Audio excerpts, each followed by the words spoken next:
అమ్మ బాగి, రాణివాసంలో మహారాణిలా ఉండవలసిన నువ్వు ఇలా ఈ ఆశ్రమానికి వచ్చి బిడ్డను తీసుకొని ఎన్ని కష్టాలు పడుతున్నావు. నిన్ను చూస్తుంటే కడుపు తరుక్కుపోతోంది అని సరస్వతి మేడం చాలా బాధపడుతూ ఉంటుంది. మేడం ఇప్పుడు నాకేమైంది? ఇక్కడ బాగానే ఉన్నాను కదా అని బాగి అంటుంది. నువ్వు ఇలాగే మాట్లాడతావమ్మా, కానీ నువ్వు ఎలాంటి పరిస్థితుల్లో ఎంత బాధపడుతున్నావో నేను మాత్రమే అర్థం చేసుకోగలను. అందరూ ఉన్నా కూడా ఎవరూ లేని దానిలా ఇలా ఈ ఆశ్రమంలో ఉంటున్నావు. ఇక్కడ ఎవరు లేనివారు మాత్రమే ఉండాలమ్మా, కానీ అందరూ ఉండి కూడా నువ్వు ఇలా ఉంటున్నావు. నాకు చాలా బాధగా ఉంది. ఇదంతా ఆ మనోహరి కుట్రేమో అనిపిస్తోందమ్మా అని సరస్వతి అంటే, మేడం ఇది ఆ మనోహరి కుట్ర అవనివ్వండి, అవ్వకపోనివ్వండి. నేను అమ్ము కోసమే ఇక్కడ ఉంటున్నానని మీతో చెప్పాను కదా!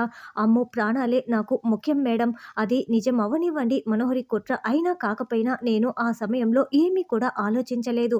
అమ్ము క్షేమంగా ఉంటే చాలనిపించింది. అందుకే నేను ఇలా వచ్చాను. నేను ఇక్కడ ఉంటున్న విషయం ఎవరికీ తెలియకూడదని 7 ఏండ్లు నా అజ్ఞాతవాసం ఉంటుందని కూడా మీకు చెప్పాను కదా! నా కోసం మీరు ఆ ఊరు వదిలేసి ఈ ఊరు వచ్చారు.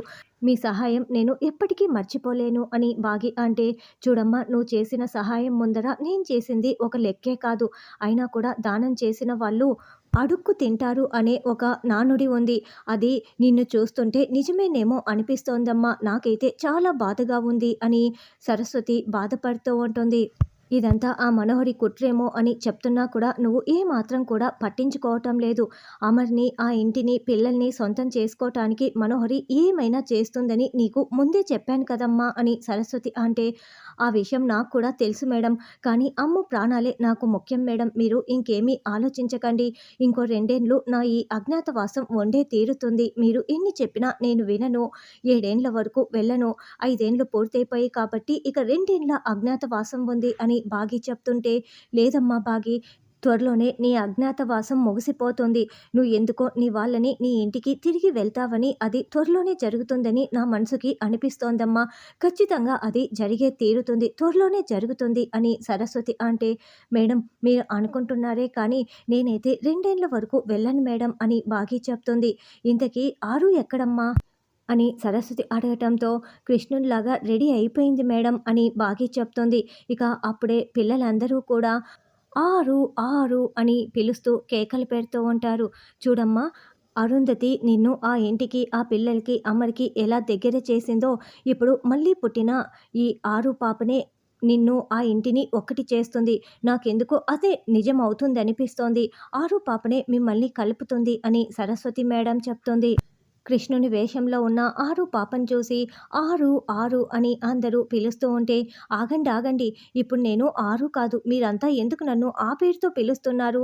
ఇప్పుడు నేను కృష్ణుని వేషంలో ఉన్నాను కాబట్టి నన్ను కృష్ణయ్య అని పిలవాలి అని చెప్తూ ఉంటే, కానివ్వు కానివ్వు, ఆ పాదముద్రల్లో నడిచి వచ్చేసేయ్ ఆరు కృష్ణయ్య అని పిల్లలు చెప్తూ ఉంటారు. అలా ఆరు పాప కృష్ణుని పాదముద్రల్లో నడిచి వస్తూ ఉంటే బాగి చూసి మురిసిపోతూ ఉంటుంది. అబ్బా, ఆరు ఎంత బాగుందో! ఆరు, నిన్ను ఈ గెటప్‌లో చూశారంటే నిజంగా నువ్వు ఆరువి అనుకోరు. నిజంగా కృష్ణునివే అనుకుంటారు తెలుసా అని పిల్లలందరూ పొగుడుతూ ఉంటారు. అవును, మా ఆరు పాప ఎంత బాగుందో, ఎంత అందంగా ఉందో అని సరస్వతి మేడం కూడా పొగుడుతూ ఉంటుంది. అదేంటమ్మా, అందరూ నాకు ఇంత మంచి మంచి కాంప్లిమెంట్స్ ఇస్తున్నారు. నువ్వు నన్ను చూసి కూడా ముద్దులాడుతున్నావే కానీ ఏమీ మాట్లాడట్లేదు. నేను బాగోలేనా అని ఆరు పాప అడుగుతూ ఉంటే, నువ్వు ఎందుకు బాగోలేవు బుజ్జమ్మ, బంగారంలా ఉన్నావు. నా దిష్టే తగులుతుంది. అందుకే నేను నిన్ను పొగడడం లేదు అని బాగి చెప్తుంది. అమ్మ, అందరూ నన్ను ఆరు అని పిలుస్తుంటే నువ్వు మాత్రం బుజ్జమ్మ అని ఎందుకు పిలుస్తావు? వద్దమ్మా, నువ్వు కూడా నన్ను ఆరు అనే పిలువమ్మా అని పాప అడుగుతూ ఉంటుంది. అప్పుడు బాగి, నువ్వు నా ఆరో ప్రాణం. అది మా అక్క పేరు. మా అక్కని పేరు పెట్టి నేను ఎలా పిలుస్తాను? అందుకే నేను నిన్ను బుజ్జమ్మ అని పిలుస్తూ ఉంటాను అని బాగి మనసులో అనుకుంటూ ఉంటుంది. నువ్వు నాకు ఆరో ప్రాణం బుజ్జమ్మ. నేను ఇలాగే పిలుస్తాను అని బాగి చెప్తుంది. ఆరో ప్రాణం అంటే ఏంటమ్మా? నాకంటే ఇంకా 5 ప్రాణాలు ముందున్నాయా అని పాప అడుగుతూ ఉండటంతో, అవును, నీకు ముందు మీ నాన్న, ఇద్దరక్కలు, ఇద్దరన్నలు ఉన్నారు. వాళ్ళేమో 5 ప్రాణాలు. నువ్వు మీ అమ్మకి ఆరో ప్రాణానివి.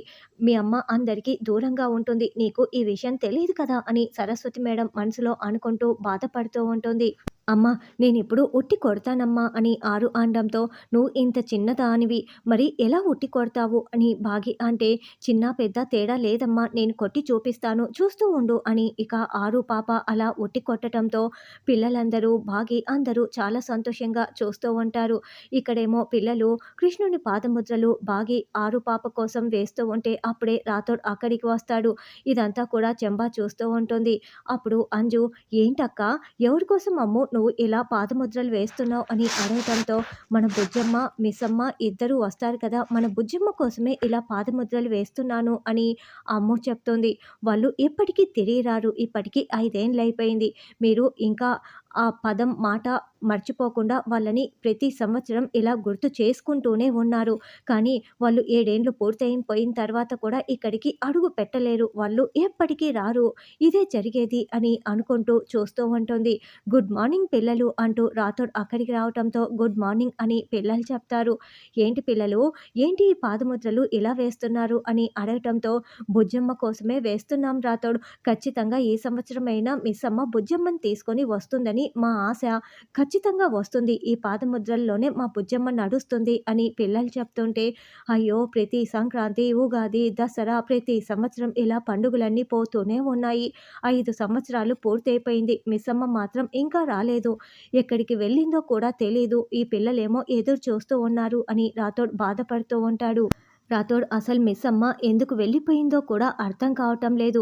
మీరు మిలిటరీలో పనిచేస్తారు కదా! మా నాన్న, నువ్వు మరి మిస్సమ్మని వెతకచ్చు కదా! పోలీసులకు చెప్పొచ్చు కదా!" అని పిల్లలు అడుగుతూ ఉంటే, "అన్ని ప్రయత్నాలు అయిపోయాయి. కానీ మిస్సమ్మ ఎక్కడ ఉందో తెలియలేదు. మీకు కూడా తెలుసు కదా పిల్లలు" అని రాథోడ్ బాధపడుతూ ఉంటాడు. "సరేలే రాథోడ్, ఏ విధంగానైనా ఈ సంవత్సరం తిరిగి వస్తారని మేము అనుకుంటున్నాము. ఇదిగో ఈ పాదముద్రల్లో నడిచే తీరుతారు" అని పిల్లలు చెప్తూ, "అయినా మిస్సమ్మ వెళ్ళిపోవటానికి కారణం ఏంటి? డ్యాడీకి కూడా ఒక్క మాటైనా చెప్పకుండా మిస్సమ్మ ఎలా వెళ్ళిపోయింది? ఎందుకు వెళ్ళిపోయింది?" అని చాలా బాధపడుతూ ఉంటారు. "మిస్సమ్మ, ఇప్పటికైనా తిరిగి వస్తావా లేదా? అసలు ఎక్కడ ఉన్నావు మిస్సమ్మ? ఏమైపోయావు? ఎలాంటి పరిస్థితిలో ఉన్నావు?" అని రాథోడ్ చాలా బాధపడుతూ ఉంటాడు. ఇదంతా చూస్తున్న చెంప, వీళ్ళేమో తిరిగి వస్తారని ఎంతగా ఆశ చూస్తూ ఉండారో. ఈ రాథోడేమో ఈ పిల్లల్ని ఎప్పటికప్పుడు మాయ చేస్తూ వీళ్ళని ఫ్రెషప్ చేస్తూ ఉన్నాడు. ఏదేమైనా ఆ బాగి ఎప్పటికీ పాపతో ఇక్కడికి తిరిగి రాదులే. ఇంతకీ మనోహరి ఏం చేస్తోందో అని అనుకుంటూ లోపలికి వస్తుంది. ఇక మనోహరి చాలా ఆడంబరంగా అలంకరణ చేసుకుంటూ ఉంటుంది. "ఓనరమ్మా" అంటూ చెంబా పిలవటంతో రెడీ అవుతున్న మనోహరి చెంబా వైపు చూస్తూ ఉంటుంది. ఇక మనోహరి టిప్ టాప్‌గా రెడీ అయిపోయి తాళాల గుత్తిని నడుముకు తగిలించుకొని మరీ ఫోజులు కొడుతూ ఉంటుంది. అంటే అమర్‌ని బాగా గ్రిప్‌లో పెట్టుకోవటం వల్లే ఇంటి తాళాలు పెత్తనం మొత్తం కూడా అమర్ మనోహరికి అప్పజెప్పి ఉంటాడు. అందుకే మనోహరి ఇంటి తాళాల్ని నడుముకు పెట్టుకొని చాలా హుందాగా అలా చెంబా దగ్గరికి నడిచి వస్తూ ఉంటుంది. ఇక అమర్ అయితే బాగి చెప్పా పెట్టకుండా ఆరు పాపని తీసుకొని ఎక్కడికో వెళ్ళిపోయిందని బాగిపై కోపం పెంచుకొని ఉంటాడు.